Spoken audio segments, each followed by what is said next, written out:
अरिहन्ताणम् ॐ नमो अरिहन्ताणम् अरिहन्ताणम्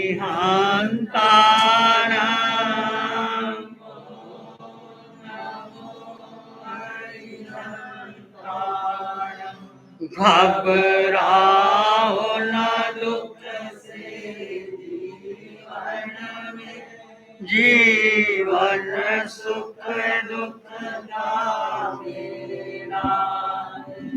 घबराओ न दुख से जीवन में, जीवन सुख दुख का मेला है।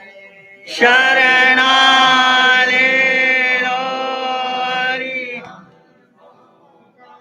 शरणा ले लो हरि, जो करता व्यर्थ जमीरा है। ये प्रभु स्मरण की वेला है। अरिहन्ताणम् ॐ नमो अरिहन्ताणम् अरिहन्ताणम् ॐ नमो अरिहन्ताणम् नमो नमो अरिहन्ताणम् नमो नमो अरिहन्ताणम्। अरिहंत परमात्मा महाविद्य क्षेत्र में विराजमान, जिनकी अनंत अनंत कृपा हम सब पर बरस रही, उस प्रभु की अनंत करुणा, अनंत मैत्री, अनंत ज्ञान, अनंत साधना को अनंत अनंत नमन, प्रार्थना कृतज्ञता के भाव। शासनपति भगवान महावीर, जिनका धर्म शासन, धर्म संग, धर्म तीर्थ में हम सब धर्म का अमृत पान करें, प्रभु की साधना को, प्रभु के ज्ञान को, प्रभु की मैत्री और करुणा को अनंत अनंत नमन, प्रार्थना कृतज्ञता के भाव। भगवान महावीर की वाणी आचारंग सूत्र के माध्यम से आप सुन रहे हो। आचारंग सूत्र में पहला ही सूत्र है अस्तित्व का बोध। बार बार हम आपको कह रहे हैं, जब एक बात को बार बार दोहराया जाता है तो उसका अर्थ कम हो जाता है कि ज्यादा हो जाता है? ज्यादा हो जाता है। मिश्री बार बार खाओ और एक बार खाओ, बार बार खाने का मन करता है कि नहीं करता? बोलो। मिश्री तो खाई, एक बार खाई, दो बार खाई, बार बार मन खा ले। मिर्ची खाए फिर मिश्री खाते हो, खट्टी मिट्टी खा ली फिर मिश्री खाते हो। तो भगवान की वाणी बार बार सुनो, बार बार सुनो। ऐसा नहीं कि मैं तो जान लिया, मैं तो समझ लिया, ऐसा नहीं होता। अनादिकाल का मिथ्यात्व जो भरा पड़ा है, उसको तोड़ने के लिए इस पंचम काल में एक अरिहंत परमात्मा सिमंदर स्वामी भगवान की वाणी आधार है हमारे लिए। भगवान महावीर सिद्ध बुद्ध और मुक्त हो गए।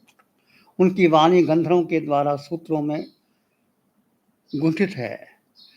उन वाणी को समझने के लिए, समझाने के लिए कोई ऐसा निष्णांत सदगुरु चाहिए, तब आपको समझ में आती है।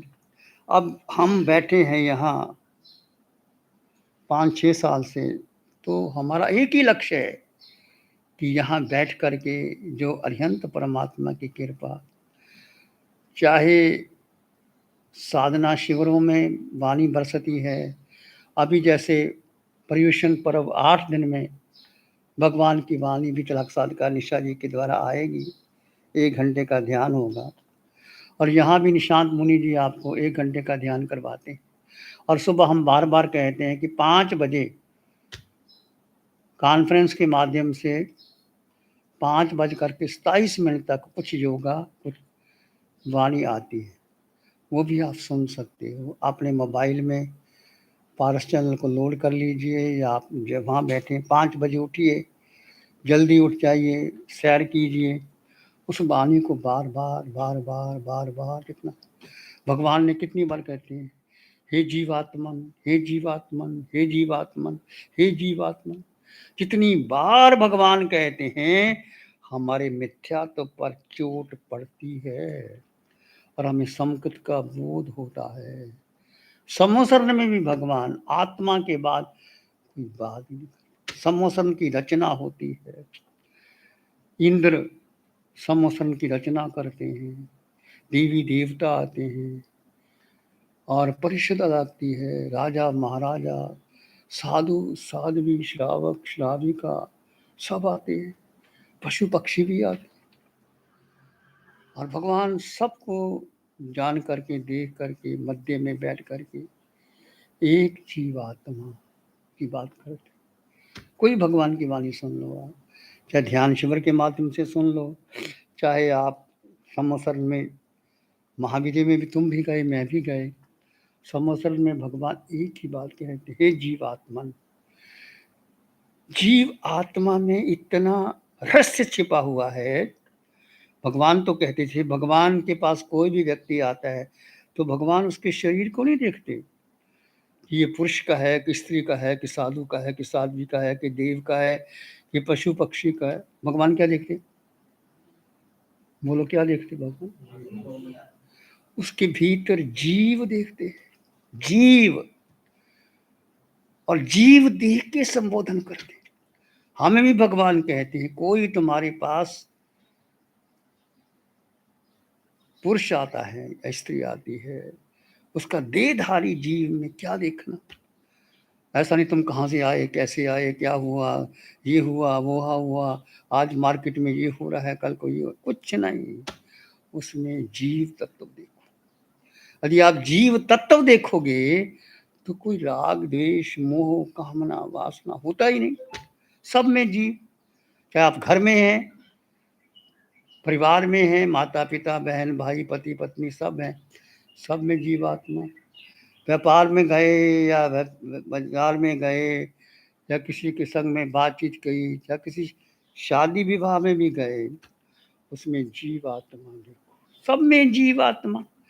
कि बाहर जा रहे हो आप, वनस्पति जगत की चर्चा हम करेंगे, इसमें भी जीवात्मा। वनस्पति भी बढ़ती है, म्लान होती है।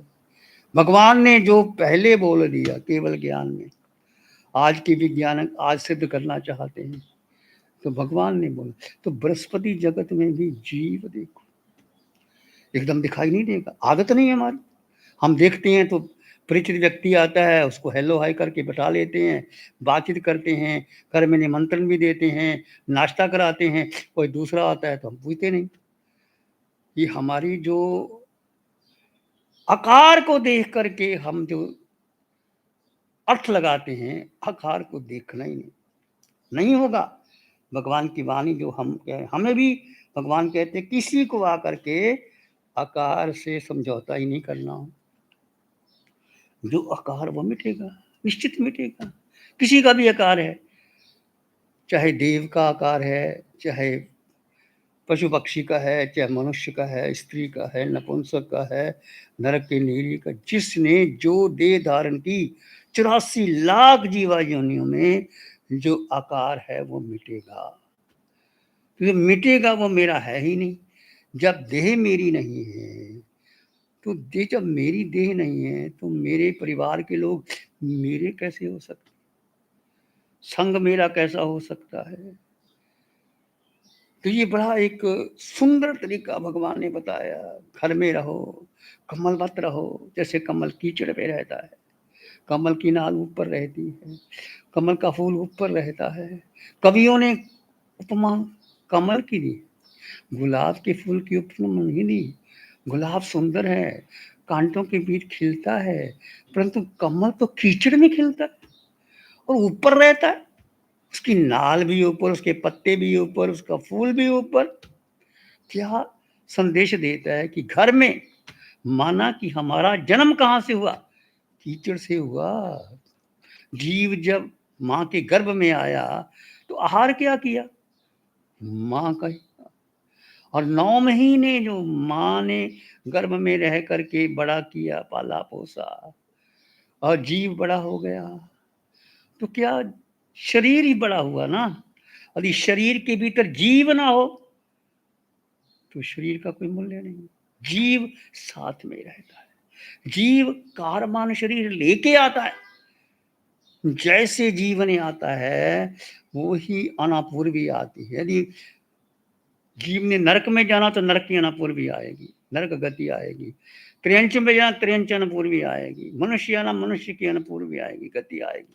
देव में जाना देव की अनपूर्वी गति आएगी। अंतिम समय जब ये आप देख लीजिए, अभी संथारा हुआ यहाँ 83 वर्ष की बहन और 9 दिन चुबहार, और उनको कहा संथारा दे दो। वहाँ साध्वी शैली जी महाराज, उन्होंने कहा हम संथारा ऐसे नहीं देते, पहले उपवास करो, 9 दिन का उपवास। फिर हमने माध्यम से बात हुई, हमने कहा माता जी संथारा करना, कहते करना है।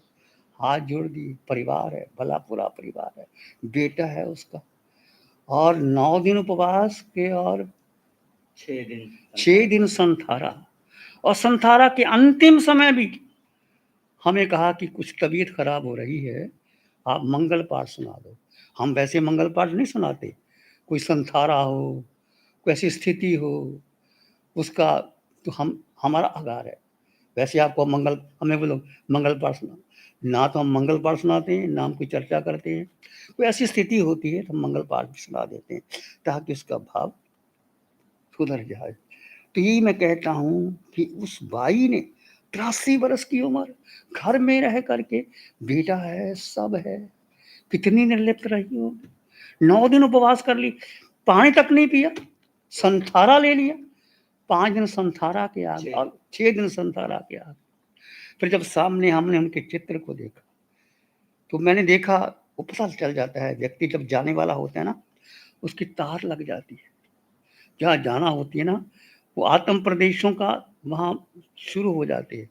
देवगति में जाना तो देव की शुरू हो जाएगी, मनुष्य बनना तो मनुष्य की शुरू हो जाती है। और कुछ साइन होते हैं, कान टेढ़ा हो जाता है, ऐसे टेढ़ा हो जाते हैं, तो व्यक्ति भाई बोली नहीं। तो मैंने शुभम को बोला, शुभम अब मुझे लगता नहीं ज़्यादा समय, अब संथारा सीजने वाला है। 15 मिनट के बाद समय आ गया, संथारा सीज गया। एकदम नहीं होता, भावना कर रखो, अभी से भावना करो, अंतिम समय मुझे समाधि मरण आना चाहिए, एकदम नहीं आएगा। बार बार भावना रखो। और ये पिंड, ये शरीर, इसको मक्खन मलाई दे करके पाला पोसा बड़ा किया, शरीर के लिए क्या क्या हमने नहीं किया। बढ़िया से बड़ा भोजन दिया, अब मकान बनाए, खाना खिलाया, संबंध बनाए, पूरे जगत में शरीर के लिए। और भगवान कहते हैं जितना शरीर के प्रति मोह रखोगे उतना संसार तुम्हारा बढ़ जाएगा। संसार को घटाना है, हमने भी घटाना है और आपने भी घटाना। तो क्या करना, देह मेरा नहीं, ये पिंड जवाब देगा। पता नहीं कब बुढ़ापा आ जाए, कब इंद्रियां शिथिल हो जाए, कब आदि व्याधि आ जाए। तो पिंड को अपना नहीं माना। सबसे पहली बात, जिस पिंड को आप देखो, कितने बड़े से बड़ा धनवान व्यक्ति हो और बहुत कुछ जानने वाला हो, भाषाओं का विद हो, उपदेश देने वाला हो, चाहे साधु हो, यदि शरीर का मोह नहीं तोड़ा तो संसार भटकता रहेगा, संसार भटकता रहेगा। और अभी से शरीर का मोह तोड़ो, अतः अपना लो। हमारे यहाँ 10वें कलक सूत्र के अंदर आता है, आया व्याही चैसो कमल्ला कामे कमाई कामियों खुदुखं छिन्दाहि दोषां विनेजराग एवं इसी संपराए। भगवान महावीर की वाणी कहती है, 10वें कालक सूत्र, जो मुनि जी आपको 10वें कालक सूत्र सुना रहे हैं।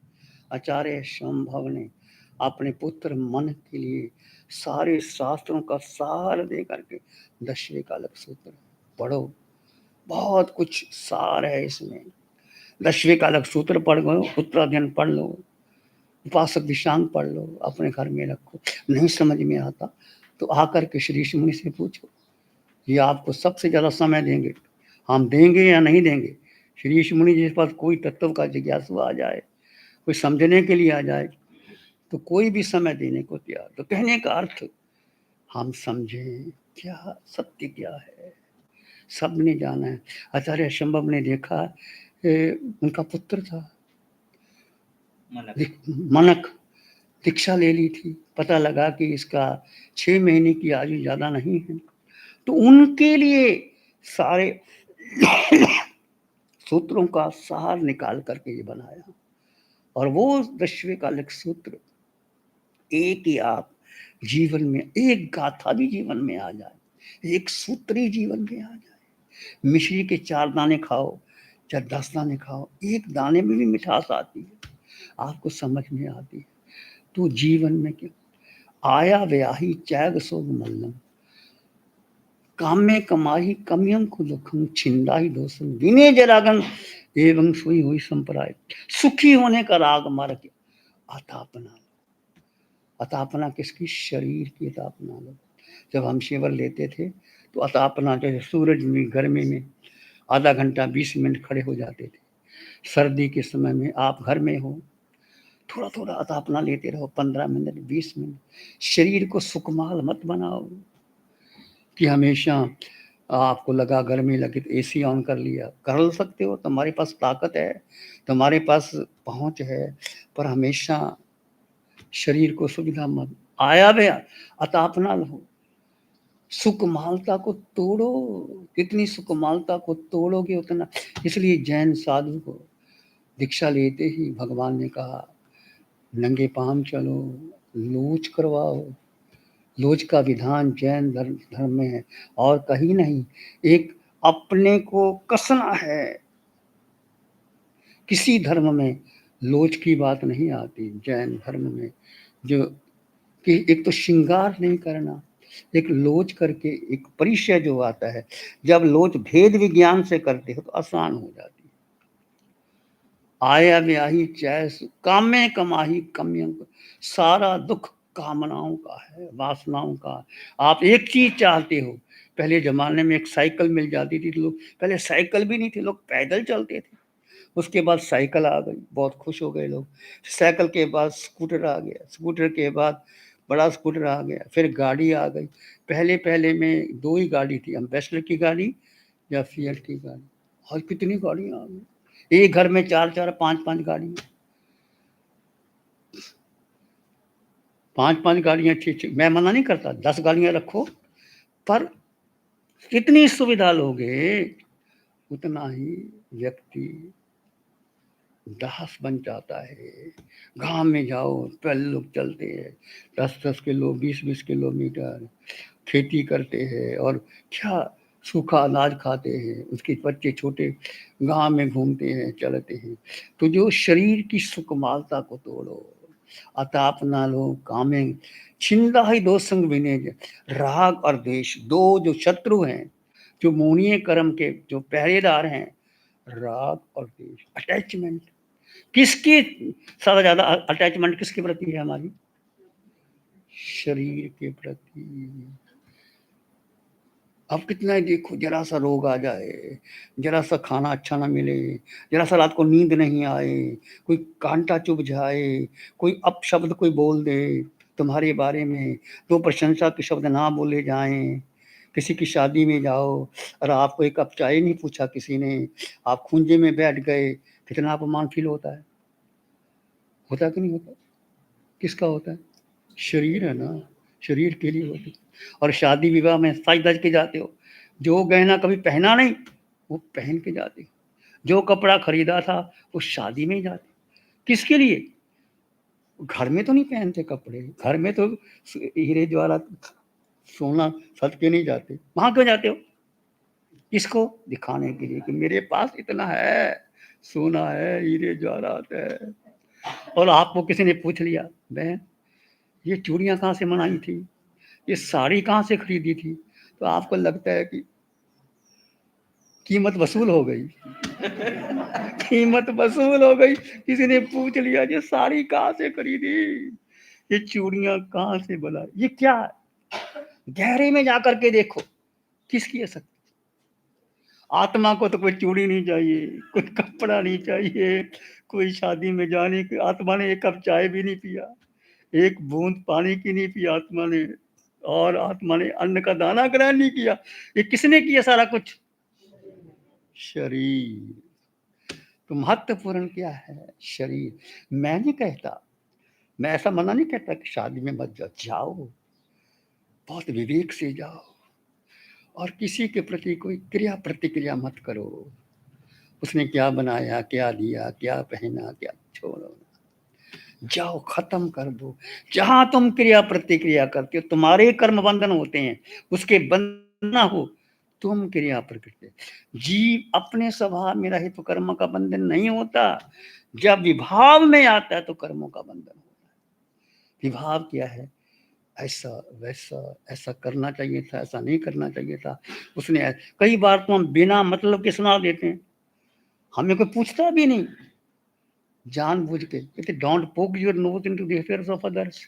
जानबूझ के ऐसा कर लो भाई, ऐसा करना ठीक था, ऐसा बनाना था, ऐसा कर। हमें क्या लेना देना, कोई बनाए ना बनाए, खाए ना खाए, आप अपने में मस्त रहो। और पिंड को, ये शरीर को पराया जान। यदि आप मुक्ति चाहते हो, यदि आप सिद्धशिला जाना चाहते हो, यदि आप भगवान की वाणी का पान करना चाहते हो, तो भगवान साधु को भी कहते हैं, शराबों को कहते हैं, ये पिंड, ये शरीर तुम्हारा नहीं है, ये क्या है? ये पराया है। तो अभी से पिंड को पराया जानो। भूख लगी है, क्या करना? तुरंत भोजन मत करना, आधा घंटा ठहर के भोजन देंगे। देखो भूख किसको लगी है, भेद ज्ञान करो। शरीर को भूख लगी है, मुझको तो भूख लगी नहीं। प्यास लगी है, आधे घंटे के बाद पानी पिए। छोटे छोटे प्रयोग करते रहो, छोटे छोटे प्रयोग। आसक्ति को तोड़ने के लिए प्रयोग करते हैं। रात आप बिस्तर पे लेटे, नींद नहीं आती, करवट बदलते हो, नींद आ जाए, क्या करना है? जितनी नींद की जरूरत आ गई, नहीं आई तो क्या करना? भेद करो और योग निद्रा लगा लो। योग निद्रा लगा करके यदि आपको नींद आनी है तो आ जाएगी, नहीं आएगी तो नहीं आ जाएगी। छोटे छोटे प्रयोग करो। उठो, जब जल्दी उठ जाओ तो खुले आंखों से सैर करो, भेद करो, जड़ जीव का भेद। भेद ज्ञान, ये जैन दर्शन का मूल। भेद, हर चीज का भेद करो। आप भोजन करो तो भेद से करो। शरीर भोजन ले रहा है, आत्मा अनंत सुख में है।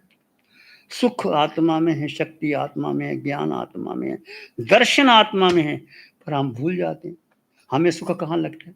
शरीर में, भोजन में, वातावरण में, लोगों के साथ काम धंधा करने में। सुख नहीं, वो सुख नहीं है, वो साता है। साता को हमने सुख मान लिया और सुख को भूल गए। कुछ भी करो, सुख आपके भीतर था, है, रहेगा। इसका अनुभव करो, अनुभव करो, सुख मेरे भीतर है। कैसे करोगे? जब आप ध्यान करोगे, जड़ जीव का भेद करोगे, तो आपको सुख भीतर ही दिखाई देगा। सुख बाहर है ही नहीं। जब सुख बाहर है ही नहीं तो हम बाहर तलाश करते हैं तो कैसे मिलेगा? सुख जीव में है, शक्ति जीव में है, दर्शन जीव में है, ज्ञान जीव में है, और जीव दिखाई नहीं देता। जीव का न रंग है, न रूप है, न वर्ण है, न गंध है, न रस है, न स्पर्श है, न खाता है, न पीता है। और जीव, पूरे ब्रह्मांड में उसका अपना अस्तित्व है, अष्टगुणों से युक्त जीव है। तो जितना तुम जड़ को छोड़ करके जीव को महत्व दोगे तो क्या होगा? आपके कर्मों की नजरा होती चली जाएगी। जीव को छोड़ दिया और जड़ को महत्व दे दिया तो फिर कर्म का बंधन है। अब आप देखो 24 घंटे में हमने कितना महत्व जीव को दिया और कितना महत्व हमने जड़ को दिया। देखो 24 घंटे में देखो कितना समय, तो 5-6 घंटे तो सोने में निकल जाते होंगे, 5-6-7 घंटे व्यापार में या भोजन बनाने में, 2-4 घंटे इधर उधर निकल जाते हैं। कोई मेहमान आ गया, उसका स्वागत कर दिया, या कोई और में निकल जाते हैं, कोई बातचीत में। और कितना समय आपके पास है, उसमें भी हम क्या प्रमाद कर जाते हैं।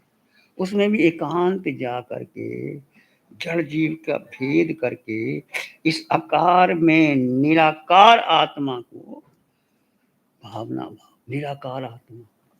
और जब मैं निराकार हूँ, तुम निराकार हो, सब में निराकार के दर्शन करो। कोई आए उसमें निराकार देखो, आत्मा सब में है, तुम में है, मुझ में, सब में आत्मा है। तो आत्मा का ही बात करनी है, आत्मा की चर्चा करनी है। और आत्मा भीतर है, सब जगह आत्मा है। तो आत्मा की चर्चा करते हुए अंतिम समय ये भाव रखना कि मुझे समाधि मरण आएगा। जो संकल्प करोगे वो पूरा होगा, निश्चित पूरा होगा। अभी से आप संकल्प करो कि मेरा जीवन कितना बीत गया। किसी के 50 बीत गए, किसी के 60 बीत गए, किसी के 70 बीत गए। और अब जितना समय शेष रह गए, 10 साल, 20 साल, 25 साल, अभी से एक संकल्प के 24 घंटे में मुझे 4 घंटे अपने लिए निकालो। 2 घंटे ध्यान करो, खुली आंखों से ध्यान करो, जड़ जीव का भेद करो और ऐसी पुस्तकों पढ़ो, वितराग विज्ञान। और उसमें जो आपके पास है पुस्तकें, वो पुस्तक पढ़ो। नहीं समझ में आए तो पूछो, जड़ जीव का भेद करो और जीव तत्व को जानो। जीव मेरा मन करो, जीव के बड़े आपने मैंने आत्मा का, मैंने आत्मा, मैं आत्मा हूँ, मैं आत्मा हूँ, मैंने आत्मा कह दिया, उपदेश भी दे दिया, पर भीतर उतरे नहीं तो क्या कुछ फायदा नहीं। भीतर उतरना है। जब तक भीतर उतरोगे नहीं आगे नहीं बढ़ सकते। आपने चर्चा कर ली, मिश्री बहुत मीठी होती है, मिश्री ऐसे बनती है, मिश्री का ये फार्मूला है, पर मिश्री खाई नहीं। आपको भूख लगी है, आपने भोजन की चर्चा कर ली, परंतु भोजन खाया ही नहीं। आपको प्यास लगी, आपने पानी पिया नहीं। तो कहने का अर्थ, जीव जो आत्मा है उसको अनुभव करने के लिए जीव जीव में उतर जाए, ठहर जाए। एकदम नहीं ठहरा जाएगा, बार बार मन भागेगा, बुद्धि इंद्रियां बार बार बाहर लेके जाएगी। हमने नियंत्रण करना है। तो कल हम चर्चा कर रहे थे 3 गुप्ती की साधना। भगवान की आज्ञा में कौन है जो 3 गुप्ती की साधना करता है, और भगवान की आज्ञा में नहीं है तो 3 गुप्ती की साधना नहीं करता। तो 3 गुप्ती की साधना, पुनो पुनो गुना साए वंक समायारे पमत्ते अगार भाव से। व्यक्ति दीक्षा भी ले लेता है, साधु भी बन जाता है, पर साधु धर्म का पालन नहीं करता। क्यों नहीं पालन होता साधु धर्म, क्यों गिर जाता है। पंचम काल में भगवान ने कहा, जो बार बार 5 इंद्रियों के जो विषय है, शब्द रूप वर्ण गंध रस स्पर्श, उसमें जो बार बार असक्त होता है और उसमें असक्त होकर के उसमें लीन हो जाता है, तो वो असंयम में प्रवृत्त हो जाता है। तो इसमें विषयों में असक्त होकर के व्यक्ति घर में निवास करने लग जाता है। तो पुनः पुनः गुणों का सेवन करने वाला वो समाचारी का पालन नहीं करता।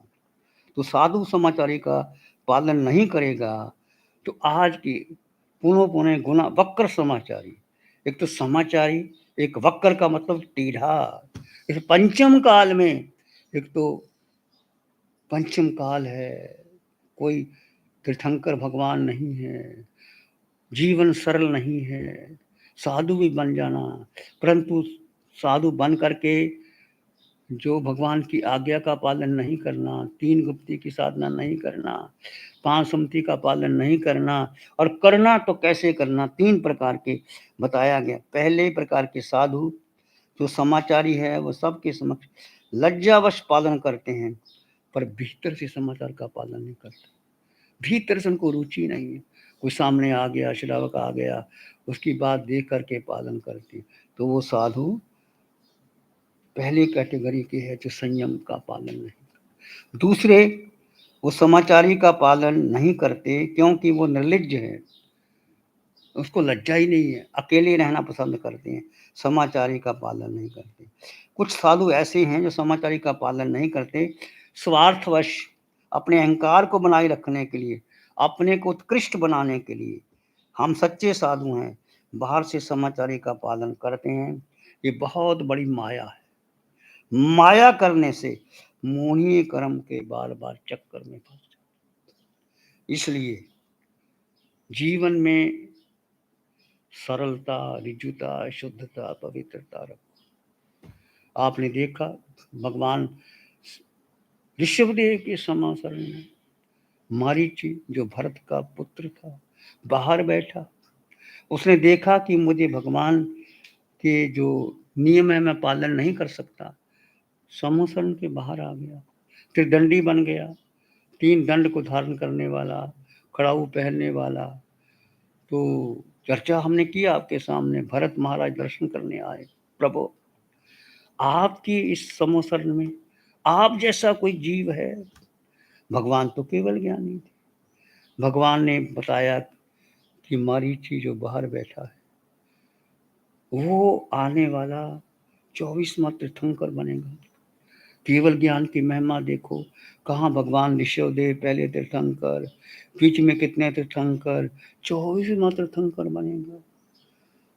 तो ऋषभ भरत तो बहुत खुश हुए, आकर के उनको नमस्कार किया कि आप तो तीर्थंकर बनेंगे। पर उस समय उनको क्या आ गया? मद आ गया, जाति मद, कि मेरे दादा भी तीर्थंकर, पिता चक्रवर्ती, और मैं फिर तीर्थंकर बनूंगा। वो उछलने लगा, वो मद आ गया। जीवन में जब कोई भी जाति मद, कुल मद, बल मद, रूप मद ऐसा आ जाए तो सहन करना। परंतु कहने का अर्थ वो सरल थे, कह दिया भगवान के पास जाओ, मैं संयम का पालन नहीं कर, चाहे साधु हो चाहे श्रावक हो, माया नहीं करनी। माया करोगे तो महामोही कर्म का बांधो। नहीं पालन कर सकते तो क्या है भाई, मेरे से इतना पालन नहीं होता, इतना ही होता है। ऋजुता, सरलता, शुद्धता, पवित्रता, बच्चे की भांति सरल बन जाओ। तो ये बच्चा सरल होता है, शुद्ध होता है, कुछ पता नहीं, माँ माँ कहते सब कुछ हो जाता है। ऐसे जीवन में जितना जितना मन का, विषयों का, इंद्रियों का दासत्व रहता है, उतना उतना ग्रस्त। जितना जितना मन, बुद्धि और इंद्रियों का स्वामित्व आ जाता है, उतना उतना साधु। साधु साधना से गिरता है। तो ये 3 सूत्र बताते हैं, साधु गिर जाता है। भाव, विभाव और स्वभाव, 5 प्रकार के भाव है।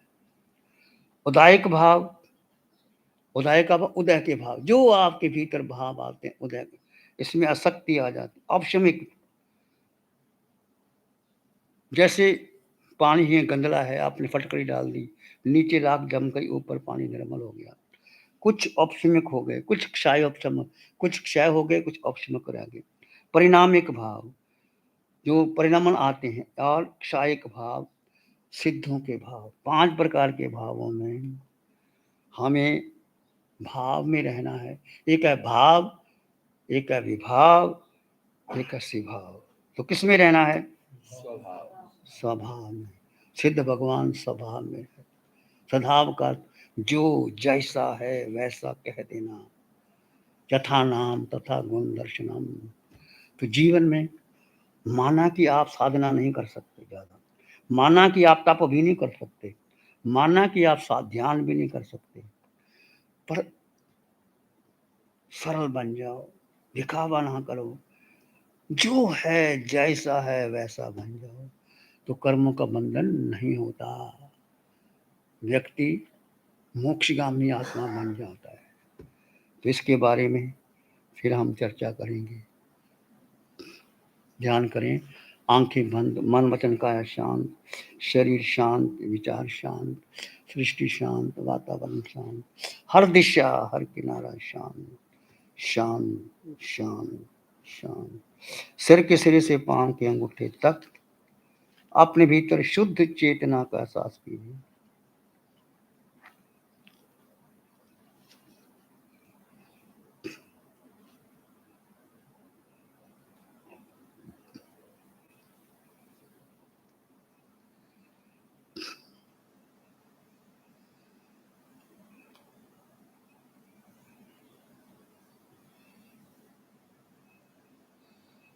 इस आकार में निराकार आत्मा, शुद्ध आत्मा, संपन्न आत्मा, परिपूर्ण आत्मा।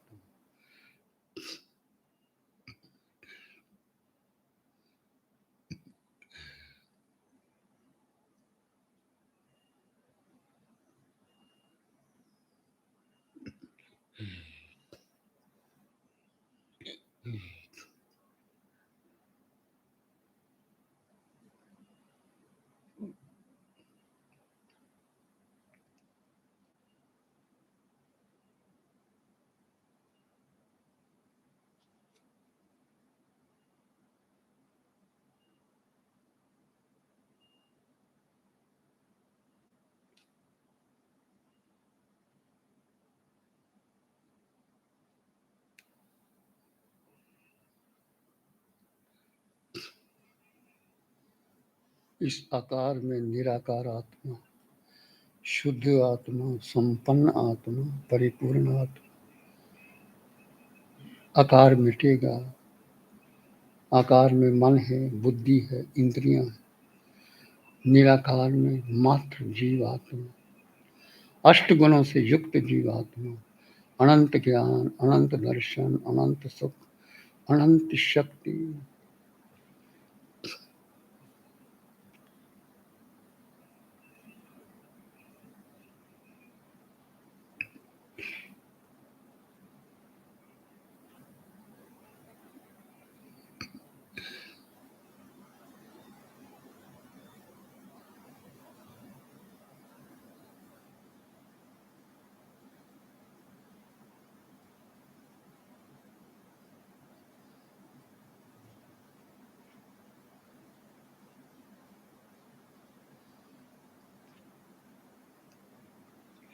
मैं जीवात्मा हूं,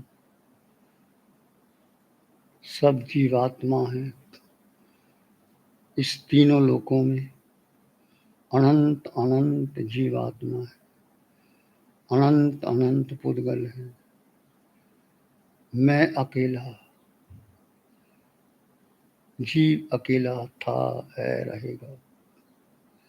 एकत्व भावना, अनित्व भावना का पोषण कीजिए। घर में भी रहो, एकत्व भावना का पोषण करो, अनित्व भावना का पोषण करो। अपने को अकेला जानो, भेद करते रहो, आकार निराकार का भेद।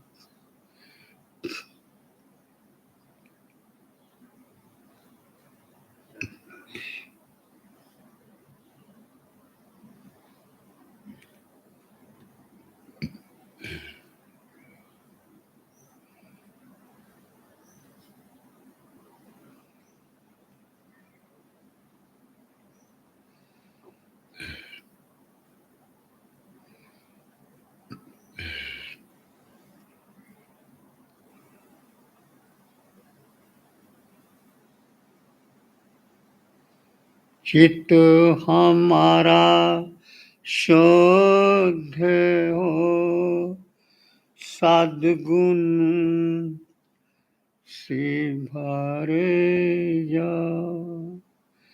चित्त हमारा शुद्ध हो, सद्गुण से भर जाए। सेवा करुणा प्यार ही मन मानस लहराए। सेवा करुणा प्यार ही मन मानस लहराए। सबका भला हो, सबका मंगल हो, सबका शुभ हो। इसी में एक लंबा गहरा सांस लें। अरिहंत परमात्मा के चरणों में अनंत कृतज्ञता ज्ञापित करें।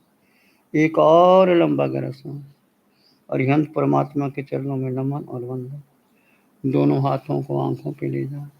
हल्का सा स्पर्श, धीरे से आंखें खोल सकते हैं। नमो अरिहंतानंद, नमो सिद्धानंद, नमो आयरियानंद, नमो वज्रायणं नमो लोये सप्साहुनं धम्म मंगल मुखिठम अहिंसा संयमो तव देवावित्तं नमं सन्ति जस धम्मे श्यामं श्री चत्तारी मंगलम अरहंता मंगलम सिद्धा मंगलम साहु मंगलम केवली पाणत्तो धम्मो मंगलम चत्तारी लोगुत्तम अरहंता लोगुत्तम सिद्धा लोगुत्तम साहु लोगुत्तम केवली पाणत्तो धम्मो लोगुत्तम चत्तारी शरणं पवज्जामि अरहन्ते शरणं पवज्जामि सिद्धे शरणं पवज्जामि साहु शरणं पवज्जामि केवली पाणत्तं धम्मं शरणं पवज्जामि चारे